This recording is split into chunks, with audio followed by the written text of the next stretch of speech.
मैं आपको बता रहा था प्रेम कि गुरु महाराज यानी समझो काफ़ी समय तक सेवा की है। तो संतों का ये इतिहास बता रहा है कि जब वो इस धरती पर से जाते हैं, आत्मा उनके निकल करके निज धाम पहुँचती है, ये शरीर उनका जब यहीं गिर जाता है तो वो काम उनका कौन करता है? दूसरे लोग करते हैं, जिसको वो अधिकार दे करके जाते हैं, बता करके जाते हैं, कह करके जाते हैं, वो करते हैं। एक आध महात्मा ऐसे भी हुए हैं तो उन्होंने पहचानने के लिए कह दिया कि पहचान लेना कि कौन है उत्तराधिकारी हमारा। जैसे आपके हरिकृष्ण जी महाराज थे, लोगों ने पूछा, जब देखा कि हाथ पैर ठंडा हो रहा है, लक्षण अब सब शरीर छूटने का हो गया, मरने का हो गया, तब पूछा गुरु जी अब ये काम कौन करेगा? तब उन्होंने कहा बाबा बकाला में वहाँ मिलेगा, वहाँ मिलेगा। छोड़ दिया शरीर। उनका एक जो शिष्य था मक्खन शाह, व्यापारी था, जहाज यानी समझो लेकर के आता था, भर करके सामान यहाँ बेचता था, ऐसा अच्छा पैसा कमाता था। तो जहाज लेकर आ रहा था तो उसकी जहाज डूबने लग गई, तूफान में फंस गई। तब उसने गुरु को याद किया और कहा गुरु जी अब जान बचाओ, जहाज बचा लो हमारा, हम आपके सामने सेवा भेंट करेंगे, पहुँचते ही 500 सरफियाँ हम आपको चढ़ाएंगे, आप उसको चाहे जहाँ लगाना, चाहे जिस काम में लगाना, 500 हम देंगे, आपको चढ़ाएंगे। दया हो गई, बचा लिया गुरु ने, माल बेचा उसने, अच्छी कमाई हुई। सबसे पहले कहा भाई गुरु का कर्जा अदा कर दें, लेकर के गया। वहाँ पहुँचा तो पता चला कि गुरु जी तो हैं ही, वो तो शरीर छोड़ दिए। लोगों से पूछा कहाँ, किसी को बता के गए? बोले बताए नहीं, बाबा बकाला में वहाँ चले जाओ, वहाँ खोजो।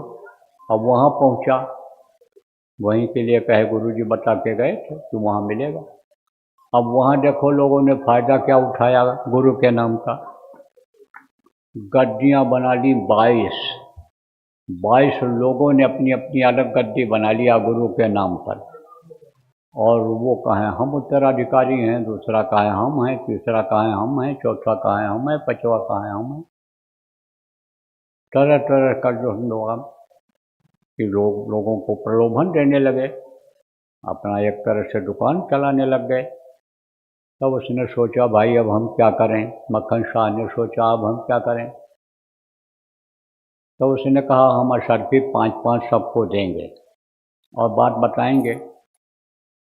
तो उस पर लोग बताएंगे ही, कुछ बोलेंगे तो मैं समझ जाऊंगा कि हाँ इनको जानकारी है। तो अशर्फी तो सबने रखवा लिया, तो तुम कुछ बोले नहीं, सिर पर हाथ रख के चले गए। और खाने पीने के लिए, रहने के लिए सब लोगों ने कहा सुविधा मुहैया करा दिया। तो वो तो खाने पीने के चक्कर में गया नहीं था, वो तो सुख सुविधा के चक्कर में गया नहीं था, वो तो अपने गुरु का उत्तराधिकारी खोज रहा था। तो सबको दिया, 2200 में से कोई नहीं बोला। तब किसी आदमी से पूछा गांव में कि कोई भाई बाबा हरिकृष्ण महाराज का और भी शिष्य है? तब एक आदमी ने कहा वो तेगा है, तेगा, जिनका नाम तेग बहादुर पड़ा बाद में, तो वो है। वो बुढ़िया के घर के सामने कोठरी है, उसी में बैठा होगा, ध्यान करता होगा, भजन करता होगा, अपना याद करता होगा। तब कहा चलें, वहाँ भी चलें। और वो ध्यान में बैठे हुए थे। मक्खन शाह पहुँचा, इंतज़ार करता रहा कि भाई ध्यान में कोई बैठा हो, भजन में बैठा हो तो उसको जगाना नहीं चाहिए, बहुत बड़ा पाप है एक तरह से। तो कहा पाप कौन करे अब यहाँ। उत्सुकता तो थी जानने की कि हमारे गुरु कौन है या कि उत्तराधिकारी कौन है। तो बैठा रहा। उन्होंने ध्यान में देखा मक्खन सा आया है, बैठा, आँख खोला, प्रणाम किया उसने और 5 अशर्फी उनके सामने भी रख दिया। तब उन्होंने कहा कि और मेरी बाकी अशर्फियाँ कहाँ गईं? जब तेरी जहाज डूबने लगी थी तब तो बोला था 500 अशर्फी देंगे और अब 5 अशर्फी दे रहा है। कितनी मेहनत मुझको करनी पड़ी तेरी जहाज बचाने में, मालूम है? और कुर्ता उतार करके दिखाया पीठ को और कंधे को, कहा देख ये जो नीचे पीलियाँ लगी हुई थी जहाज में, ये उनके निशान हैं। ये काला पड़ गया है, वो ये घाव बन गया था। तेरी जहाज को बचाने से पहले कहा था 500 देंगे, ला हमारी अशर्फी रख। तब उछल पड़ा, जैसे नानक साहब ने गुरु के रूप को अंतर में देखा था, तो उछल पड़े थे, कूद पड़े थे, वह गुरु वह गुरु वह गुरु, वारे मेरे गुरु वारे मेरे गुरु बोलने लगे थे। ऐसे ही वो भी उछल पड़ा और छत पर चढ़ गया और कहा लागो रे गुरु, लागो रे लागो, अपनी भाषा में बोला, अरे गुरु मिल गया, गुरु मिल गया, गुरु मिल गया। तो आप ये समझो पहचान होती है, पहचान का यानी समझो जैसे गुरु के लिए कहा बंदो गुरुपद कंज को स्वामी जी महाराज ने सबसे पहले गुरु को प्रणाम किया, ऐसे गुरु की पहचान भी बता दिया कि शिर गुरुपद नख मणिगण ज्योति और सुमिरत दिव्य दृष्टि ये होती, यानी उनको पैरों के अंगूठे को याद करते ही दिव्य दृष्टि खुल जाए, आत्मचक्षुषु नेत्र खुल जाए, अंदर की तीसरी आँख खुल जाए, थर्ड आई खुल जाए। आप के समझो वो सच्चा गुरु होता। गुरु माने क्या होता है? आप बुद्धिजीवी लोग हो इसलिए आपको विस्तार में समझा रहा हूँ। गु और रू 2 अक्षर होता है, और रू है नाम प्रकाश का, गु कही अंधकार और ताको करे विनाश जो, सोई गुर करता। अब इस समय आप कहोगे उजाला है, लेकिन मैं तो कहता हूँ अब भी अंधेरा है। अब आप कहोगे कैसे?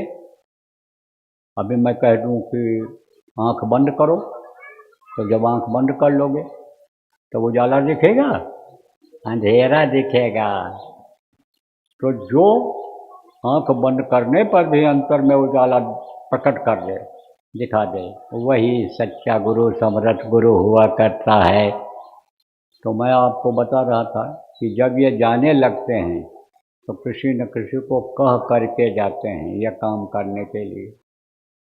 तो आज आपके सामने ये जो हाड़ मांस के शरीर का पुतला ये जो बैठा हुआ है और गुरु की बात बता रहा है, गुरु की महिमा गरिमा को बता रहा है, गुरु महाराज के काम को आगे बढ़ाने के लिए, नाम के लिए जो ये आपसे कह रहा है, आपके आत्मा के कल्याण की बात जो कर रहा है,